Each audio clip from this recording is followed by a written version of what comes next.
Bem, neste bloco, vou dar sequência ainda à resolução de questões que, claro, comprometem a nossa preocupação com o quê? Com a produção de nossos textos. Na tela. O texto abaixo para a questão de número 3 foi extraído de correspondência do renomado escritor norte-americano Norman Mailer, endereçada ao crítico literário Peter Baubert. Isso é uma carta, viu? Caro Peter, entre as coisas que temos em comum está a depressão cultural. Reflito sobre a minha vida, especialmente depois de ter completado 50 anos de literatura, e sinto que todas as coisas pelas quais trabalhei e lutei estão em decadência. O que antes eu via como inimigo e, com grande otimismo, como inimigo que haveria de ser derrotado, acabou, na verdade, por nos vencer. A questão diante de nós dois é: onde está a culpa? Estava em nós, por nunca termos feito o suficiente, por mais que achássemos que sim, ou estará na abstração que chamamos de natureza humana? Teremos ajustado as nossas crenças a um conceito de homens e mulheres que não se adequava aos fatos rasteiros? Às vezes me pergunto se isso não será puro elitismo de minha parte e se a verdadeira premissa da democracia, a de que os sem banho tenham acesso a sabonete barato, desodorante e roupa de plástico, como um dos degraus da escalada a um nível mais alto, não seria o que está acontecendo. Ou se, como temo, estaremos caindo numa sociedade do homem e da mulher medíocres, onipresentes, governados por altas mediocridades. Tudo de bom? Norman Mailer. Em seguida vem referências sobre o texto lido. A questão é a seguinte: a alternativa que acolhe comentário condizente com as características da carta é: olha a letra A. Registra inconveniente intimidade nas saudações inicial e final. Você lembra? Ele iniciou dizendo: caro Peter. E ele finaliza usando tudo de bom. E cita o nome dele, quer ver? Ó, tudo de bom, Norman Mailer. Pois bem, isso seria inconveniente, intimidade, nas saudações inicial e final, as quais, uma vez substituídas por prezado e sem mais, ao invés de dizer caro Peter, ele quer que eu avalie se é mais conveniente começar com prezado Peter. E ao invés de dizer tudo de bom, passar a dizer sem mais. Bem, claro está aqui o erro. Não há inconveniência. Esse prefixozinho acabou com a letra A. De imediato. Por quê? A carta, em seu início, nos diz, ó, entre as coisas que temos em comum. Isso mostra que os dois são pessoas o quê? Afins. Aquele que escreve a carta e aquele que há de recebê-la. São pessoas afins, são pessoas próximas. E caro Peter está para a informalidade. Ok? Assim como tudo de bom está para a informalidade. E pelo que nós já estudamos, a informalidade nos leva ao contexto da subjetividade. Ok? O gênero de texto aqui é uma carta. É o que você não poderá se mostrar. Ou não poderá registrar durante a sua prova. Na dissertação, meu patrão, e você, minha patroa, você não pode ser informal. Ok? Então, cuidado com o uso da informalidade, senhora. Cuidado com o uso da subjetividade ou informalidade, senhor. Ok? É isso que eu quero ressaltar com o exercício. Você não pode ser, você tem que estar ausente do texto o máximo possível. Aqui, no início e no fecho da carta, sem dúvida, o autor da carta se fez presente. Tá? E você teria que ter a ausência. Vamos para mais uma alternativa, a B e a C. Mais duas agora. Letra B. Focaliza a atuação profissional dos interlocutores. Olha o que está dizendo. Grife. Focaliza a atuação profissional dos interlocutores. Errado. Por que errado? Quem são os interlocutores? Quem constitui a interlocução? Veja, leia o que está sendo posto agora na sua frente aí. Um é escritor, o outro é crítico literário. Quando você vai ler a carta, essa que eu estou passando para você, ó, ok? Você lendo a carta, mais uma vez, você vai ver que em nenhum momento a carta traz linguagem que nos dê, pelo menos, o indício de que eles são, respectivamente, escritor e crítico literário. Não. Um sociólogo tem a sua linguagem específica. Um matemático também o tem. Né? Tem um vocábulo ou não? Tem um vocábulo específico. Né? Um filósofo tem a sua linguagem própria. Um linguista. Enfim, qualquer profissional, nas mais diversas áreas do conhecimento humano, trazem o quê? Trazem uma linguagem específica da área que ele optou. Estudando, obviamente. Essa linguagem específica, vamos chamar de linguagem objetiva. Lembra?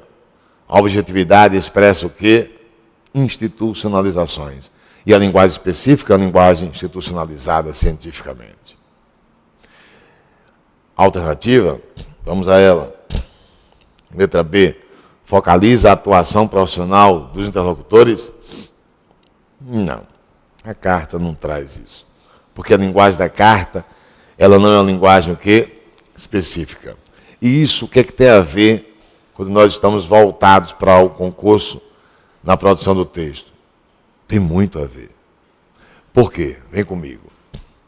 Tem a ver, meu patrão, e tem a ver, amigo online, por uma razão muito simples. Às vezes o tema é bem específico.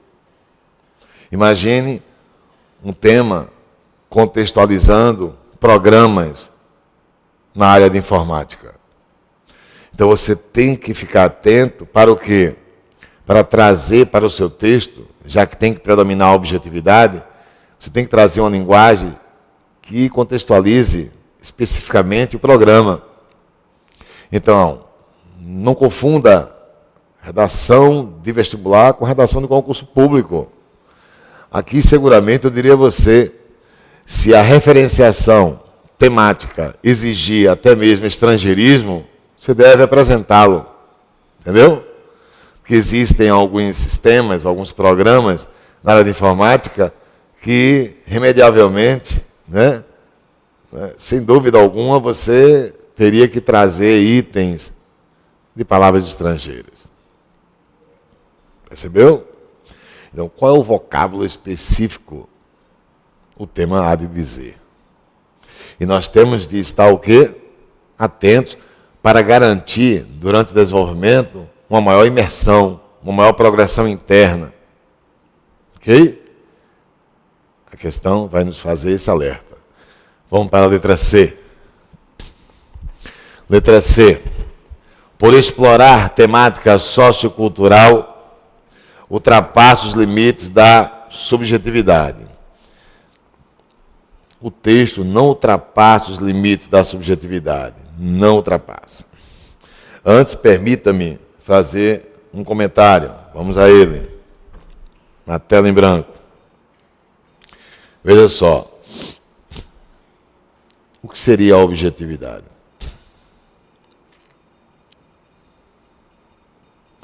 A objetividade no texto, lembra? A objetividade expressa o quê? Vamos lá, vamos lembrar nós dois juntos. Expressa fatos. Toda vez que o texto trouxer fatos, eu estou diante de objetividade no texto. Quem mais você lembra? Primeira aula. A objetividade também traz o quê? Traz dados institucionalizados.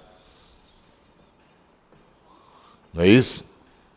Ou informações institucionalizadas. A objetividade também vai trazer o quê? Um contexto coletivo. Não é isso? Um contexto coletivo. A objetividade está para a formalidade. A objetividade está para o quê? Está para um contexto de um espaço quê? De um espaço externo. Um espaço externo. E claro, na objetividade, você tem o quê? O autor do texto, que na hora da prova será você, meu patrão. O autor do texto está ausente. Então, você, meu patrão, e você, minha patroa, precedentemente terá que se ausentar na composição do seu texto. Lembra? Você só terá presença no texto na conclusão, com maior ênfase, claro. Lá você pode ficar à vontade em ser mais, em ser precedentemente subjetiva na conclusão e no desenvolvimento, se quiser dar umas pinçadas de subjetividade, dê. Mas se preferir, e é o que eu sugiro, ser subjetiva apenas na articulação das relações, lembra? Que o seja apenas articulista. Já a subjetividade, vamos lá. A subjetividade estaria para o quê? Estaria para o momento em que você, autor do texto, apresenta a sua opinião. É a opinião do autor. A opinião do autor.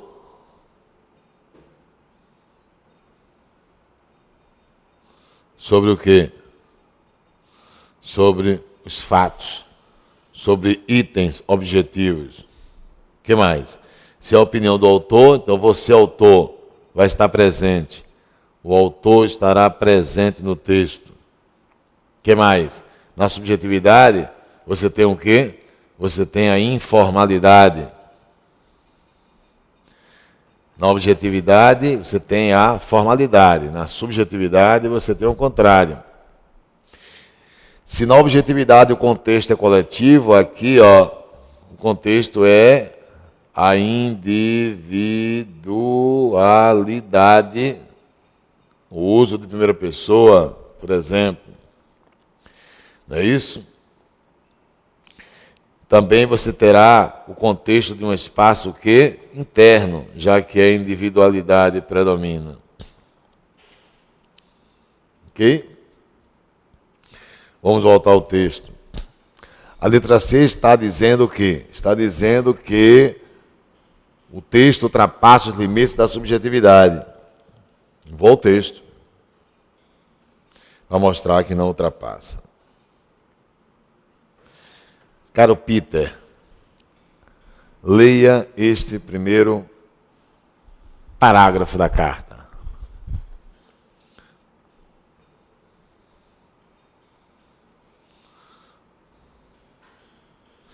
Veja o quanto ele empregou a primeira pessoa.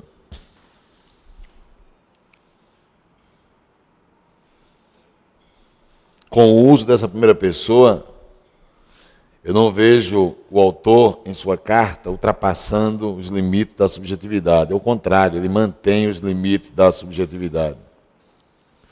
Percebeu?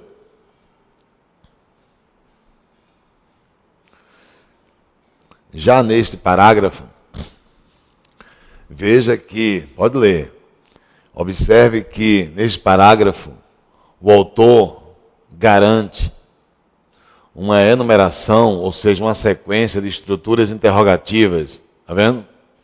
Você tem ou não tem interrogativas diretas? A questão diante de nós dois é: onde está a culpa? Estava em nós? Por nunca termos feito o suficiente, por mais que achássemos que sim? Ou estará na abstração que chamamos de natureza humana? Teremos ajustado as nossas crenças a um conceito de homens e mulheres que não se adequava aos fatos rasteiros? Amigo online, o que eu tenho é uma cadeia de estruturas interrogativas diretas. E se eu tenho interrogativas, se contextualiza um espaço externo, interno, que a interrogação nos leva a reflexões. Reflexões é espaço interno, é subjetividade. Como é que o texto está ultrapassando limites de subjetividade? Já agora aqui nesse parágrafo da carta, você vai ler e vai perceber que ele mantém ainda estruturas interrogativas, só que ele traz interrogativas o quê? Interrogativas indiretas. Indiretas. Às vezes me pergunto se isso não será puro elitismo de minha parte. Isso é a verdadeira premissa da democracia. Olha o que eu vou fazer com você. Às vezes me pergunto, o quê? Se isso não será puro elitismo de minha parte. Isso é uma interrogativa. É uma interrogativa o quê? Indireta. Às vezes me pergunto se a verdadeira premissa da democracia, não seria o que está acontecendo. É outra interrogativa. Interrogativa o quê? Indireta. Às vezes me pergunto, às vezes me pergunto o quê? Se estaremos caindo numa sociedade do homem e da mulher medíocres, onipresentes, governados por altas mediocridades. E nas interrogativas indiretas não se usa interrogação, não é isso? Eu tenho o quê? Seguramente eu tenho ainda mantida a subjetividade. Além de, na abertura, né? Lembra que ele colocou na abertura, caro Peter. E no desfecho, tudo de bom. Então, quando ele diz para você, a letra C, que o texto, ou seja, a carta ultrapassa os limites da subjetividade, está errada a letra C. Ok? E se não ultrapassa, olha para a letra D. Preservando o tom subjetivo, essa é a resposta, vamos? Preservando o tom subjetivo, expõe reflexões, que são as interrogações, acerca do impacto de atitudes individuais sobre cenários mais amplos, revelando dupla apreensão, com específico sentimento de culpa e com o futuro da sociedade. Isso, claro, se contextualiza na carta. Então, veja só. Em tipologia do texto, nós vimos já durante o curso que o texto será 100% informativo se não existir subjetividade e existir apenas objetividade, que são informações específicas sobre a referenciação, que são informações institucionalizadas sobre a referenciação. Quer dizer, o texto iria ultrapassar a subjetividade se você eliminar por completo a subjetividade desse texto, né? E ele passar a ser um texto informativo. Uma outra maneira de o texto ultrapassar a subjetividade seria, se olhar esse texto, existe um fato. na sociedade, que é o declínio da sociedade. Isso é um fato. Então existe uma gota de objetividade, mas existe. Só que predomina na carta a subjetividade. Então, quando você tem subjetividade e objetividade predominando a subjetividade, o texto é isso, opinativo, o artigo de opinião. Agora, ultrapassar o limite da subjetividade é ele deixar de ser um texto opinativo e ser ou informativo, 100%, ou ser isso, dissertativo. Onde você teria o quê? Teria a predominância da objetividade. O que esse texto não é. Letra E. Em discretos matizes, como a indicação do destinatário pelo prenome e do remetente por o nome e sobrenome, tratar alguém pelo prenome é subjetividade, é informalidade. Ok? Ele diz o quê?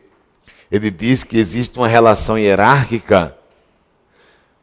Ao contrário, a informalidade quebra, sem dúvida, a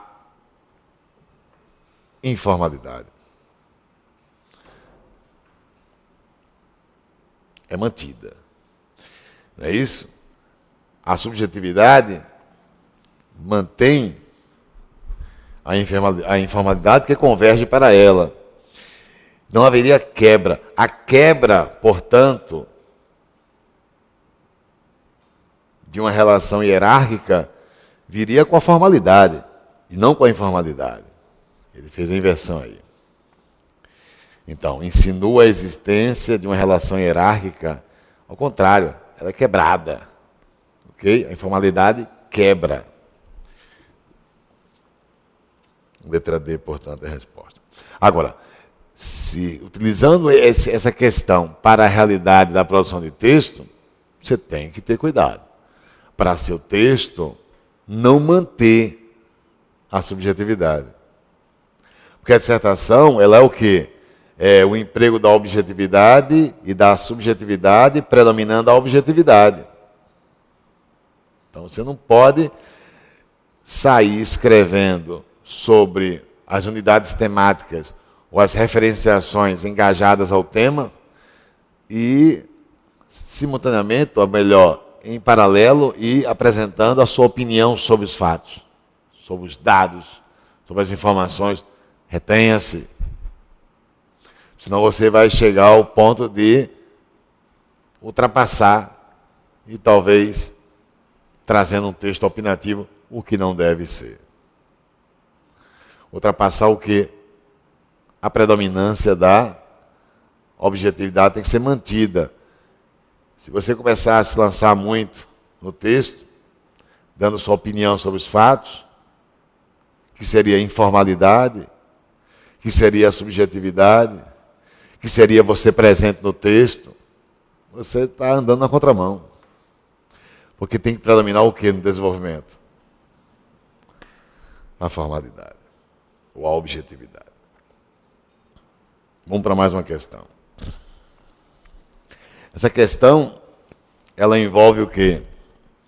Sintaxe e tensão. Lembra? Ideias contrárias.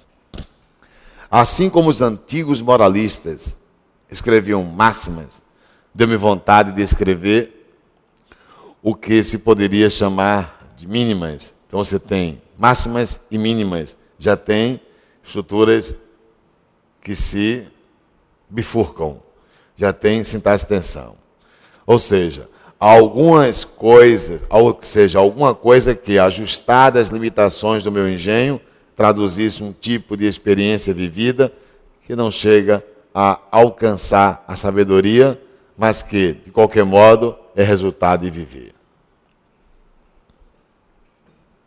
Andei reunindo pedacinhos de papel em que estas anotações vadias foram feitas e ofereço-as ao leitor, sem que pretenda convencê-lo do que penso, nem convidá-lo a repensar suas ideias.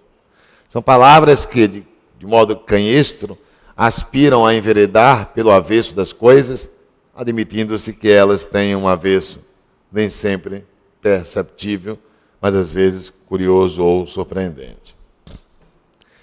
O que é que eu quero com essa questão? ao dizer, nas palavras que prefaciam sua obra, Carlos Drummond compara-se aos antigos moralistas por também preconizar em seus escritos normas de comportamento. Olhe, por também preconizar, está errado. Quem preconiza normas de comportamento, condutas sociais, são itens objetivos, seriam as máximas nesse texto, e não itens subjetivos, que seriam as mínimas. Falso. O que eu quero mais chamar a atenção nessa questão é isso aqui. Permita-me, o que eu vou circular em vermelho, desqualifica. Cuidado, meu patrão. Quando você estiver escrevendo texto que proporcione uma estrutura bifurcada, que proporcione ideias contrárias, cuidado. Você tem dois caminhos. Primeiro, ou respeitar a autonomia de cada referenciação. Olha o que estou dizendo. Respeitar a autonomia de cada referenciação. É o que ele fez aí.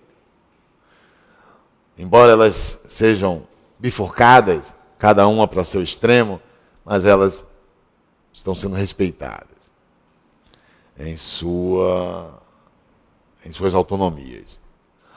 Ou então, meu patrão, você vai desqualificar, vai fazer com que uma se sobreponha à outra, o que aqui não existe. Então, essa letra B erra quando diz que desqualifica na tela. Olha aí, ó. Desqualifica a produção de antigos moralistas ao chamar de mínimas o que eles denominam máximas. Não há essa desqualificação. A letra C assume bem-humorado não ter a sabedoria de traduzir em palavras, está errado. Não ter a sabedoria de... Deixa entrever seu entendimento de que qualquer vivência produz justo conhecimento. Ele não falou sabedoria, conhecimento. E aqui, na letra D, você tem contextualizada a intenção do autor em respeitar a autonomia de cada uma, sendo oposta à ideia da letra B. Está vendo? Essa é a resposta. Está claro? E a letra E defende a exploração de ângulos obscuros. Ângulos obscuros seriam as mínimas. Lugar em que, de modo secreto, se agasalham as verdades que constituem a legítima sabedoria. Não, a legítima sabedoria não estaria nas mínimas. Não estaria, aliás, nas mínimas. Mas o que eu quero com a questão é o quê? O que eu quero com a questão é o seguinte. A minha intenção é que você observe, quando você estiver escrevendo textos que garantam uma estrutura bifurcada, que é aquela sintaxe de tensão que nós já estudamos, você tenha o cuidado em observar se a sua intenção vai ser desqualificar um extremo em relação ao outro, fazendo com que um se sobreponha ao outro, ou se a sua intenção é manter a autonomia de cada um deles. Esse texto, sem dúvida, preferiu advogar em defesa de quê? Da autonomia de cada referenciação. Esse é o nosso propósito. Ok? Até o próximo bloco.